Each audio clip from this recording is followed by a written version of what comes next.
This week, the CEO of Take-Two finally dropped a hint about when GTA 6 marketing is actually starting. Pre-orders are still nowhere to be seen. Rockstar is going absolutely nuclear on leak prevention, and somehow a random 4chan post is out here trying to delay the game again. Let's break down everything that actually matters. The Best Buy email that fooled everyone, alright. So let's address the elephant in the room first. There was a massive wave of excitement building around the idea that GTA 6 pre-orders were about to go live. The fuel behind all of this was an email that appeared to come from Best Buy's affiliate network, suggesting that a GTA 6 pre-order campaign was imminent. Multiple content creators across the internet received this email. It was not just one person. It was not some random guy in his basement making things up. It was a coordinated looking leak that genuinely seemed credible, and then absolutely nothing happened. No trailer, no pre-orders, no announcement. Just silence from Rockstar as usual, because that is quite literally their entire personality as a company. What actually went down is that someone working within a major retail network came forward and explained that the email was sent by mistake. Best Buy's own affiliate team had gotten confused internally and fired off communications that were not supposed to go out yet. The identity of the person who came forward was verified by moderators at GTA forums who confirmed they genuinely work in retail logistics. So this was not some random troll. This was a real person explaining a real internal screw up. The brutal truth is that Best Buy accidentally got millions of people excited about nothing. Their internal teams were operating on incorrect or premature information, and it went out before anyone could catch it. Embarrassing for them, devastating for the community, genuinely hilarious in retrospect. When Take-Two's stock price dipped slightly after it became clear that no pre-orders were actually coming, that told you everything you need to know about how seriously the market was taking these rumors. Real money moved on the back of a mistaken email. That is the power of GTA 6 hype at this point.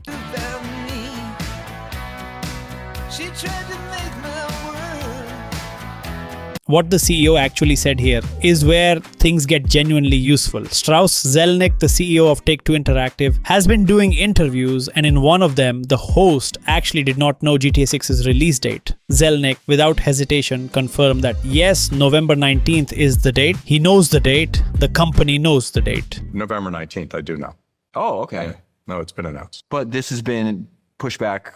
I think twice. The release is locked in. He also confirmed something interesting about the game's development history. According to Zelnick, GTA 6 has been delayed a total of 2 times, accumulating roughly 18 months of additional development time beyond what was originally planned. So Rockstar planned for May 2025, pushed it to May 2026, and then pushed it again to November 2026. 18 months of delays total. Now a 4chan post immediately showed up claiming the game would be delayed again to February 2027. Because of course it did. 4chan is the internet's version of that one friend who always has breaking news that is always wrong. Anyone can make an account, post whatever fictional nonsense they want, delete the account, and watch the community lose their minds. This has been happening on a weekly basis for years now, and it is still somehow working on people. The February 2027 claim was dead on arrival the moment Zelnick himself confirmed November 19th in an interview. You are going to believe an anonymous 4chan post over the CEO of the parent company confirming the date on camera? Come on, do not be that stupid. Pre-orders and the marketing timeline. This is the part that actually matters for what happens next. When asked directly about pre-orders, Zelnick gave a clear answer. Pre-orders will go live alongside the start of marketing. The two things are tied together.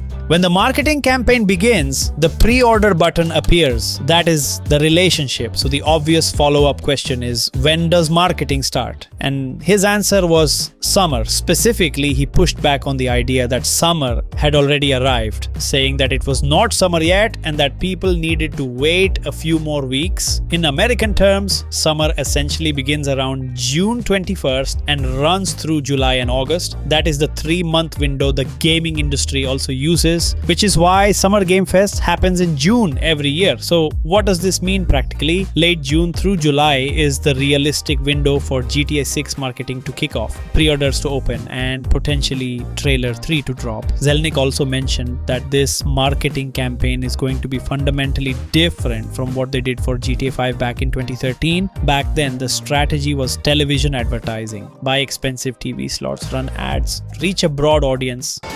I got more to lose than you. I got nothing. So what now?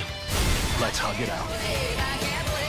Grand Theft Auto 5. That model is essentially dead in 2026. This time the focus is on where the audience actually is. Social media, platforms where people are actively paying attention rather than passively watching. Fewer traditional ad buys, more targeted digital presence. For a game of this scale, that is actually a smart pivot because the organic buzz around GTA 6 is already doing the heavy lifting that a television commercial could never replicate. Millions of people are already watching, discussing, theorizing, and waiting. The marketing campaign just needs to point that energy in the right direction. Rockstar's war against leaks. This is genuinely one of the more fascinating parts of the current GTA 6 story. Rockstar is preparing for what might be the most leak-resistant game launch in recent memory, and the method they are apparently considering is a significant departure from industry standard practice. Here is how the normal process works. A few weeks before launch, trusted journalists and major content creators receive review copies of the game. They sign a strict NDA agreeing not to publish anything until a specified embargo date. They play the game in their own homes, form their opinions, and then drop their reviews on launch day or a day or two before. The problem with this process for a game like GTA 6 is that every single person on Earth is watching. We are not talking about a mid-tier release that gets a few dozen review copies distributed quietly. We are talking about the most anticipated game in the history of entertainment media. If a reviewer's kid accidentally walks past and films 30 seconds of gameplay, that footage is everywhere within minutes. If someone decides the money from leaking early footage outweighs the legal consequences, you have a catastrophic spoiler situation on your hands. So according to reporting from a Brazilian journalist, Rockstar is considering a completely different approach. Instead of distributing review copies to people's homes, journalists and reviewers would be brought to controlled, closed locations. They would play the game there on site under direct supervision. All content would be created within those controlled environments. Nothing leaves until Rockstar says it leaves. This is essentially the media preview model, but applied to what would traditionally be the review period. And honestly, it makes complete sense for a game of this magnitude. The risk of a single leak devastating years of carefully managed anticipation is simply too high. If someone spoils the story, the ending, a major character reveal, it damages the experience for tens of millions of people who have been waiting years for this game. I'm ready! I'm ready! The precedent for how seriously these things can go wrong already exists. When Trailer 1 dropped back in 2023, it was leaked early on YouTube by someone who uploaded it with a Bitcoin address watermark, presumably hoping to monetize the chaos before it was taken down. That was just a fucking trailer. Imagine if that had been actual gameplay footage or story details. Keeping reviewers in controlled environments removes almost every avenue for leaks outside of an inside job at Rockstar itself, which they presumably have other measures to prevent. Smart move, annoying for reviewers who enjoy working from home. But the right call. RDR2 just hit an insane milestone, shifting gears slightly because this number deserves to be talked about. Red Dead Redemption 2 has now sold 85 million units. That is a number that was announced just recently, up from 82 million reported just a few months prior. The game is still selling meaningful volume years after launch, which is a testament to both its quality and Rockstar's ability to keep their titles alive in the cultural conversation. What does 85 million mean in the broader context of gaming history? It means Red Dead Redemption 2 is now the third best-selling video game of all time. The top of that list looks like this. Minecraft sits at number 1 with around 350 million units, a number so enormous it barely makes sense when you think about it. GTA 5 sits at number 2 with 230 million. And now RDR2 at 85 million holds down the third spot. Just let that sink in for a second. 2 of the 3 best-selling games in the history of the medium were made by the same studio, and the third bestseller was made by that same studio's parent company. Rockstar is not just a video game developer. They are operating in a completely different category of cultural impact from almost anyone else in the industry.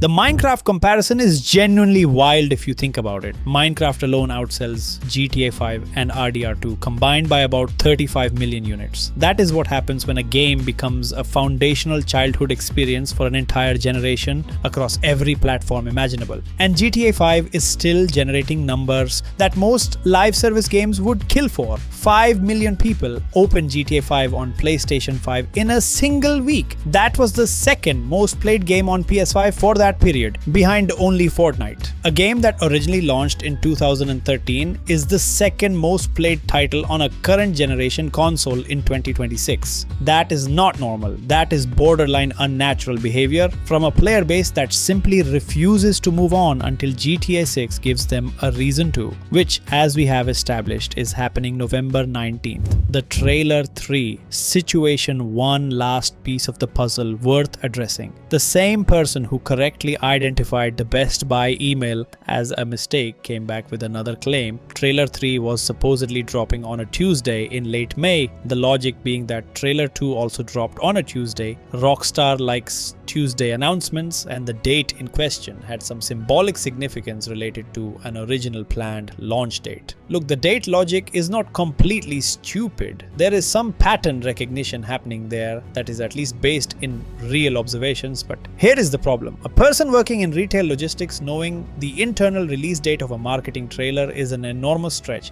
That information lives at the marketing department level within Rockstar and Take-Two. It does not filter down to the people managing physical store inventory. Zelnick has been pretty clear that marketing starts in summer. If Trailer 3 is part of that marketing push, and it almost certainly would be, then it belongs in the June to July window along with pre-orders and everything else. A late May drop would be somewhat ahead of that timeline. The point is that this particular claim comes with very low confidence and should be treated accordingly. What does seem credible is the idea that Sony's State of Play in early June could feature some kind of GTA 6 moment, a console bundle announcement, a brief cinematic snippet, something that gets the PlayStation audience warmed up ahead of the full marketing rollout.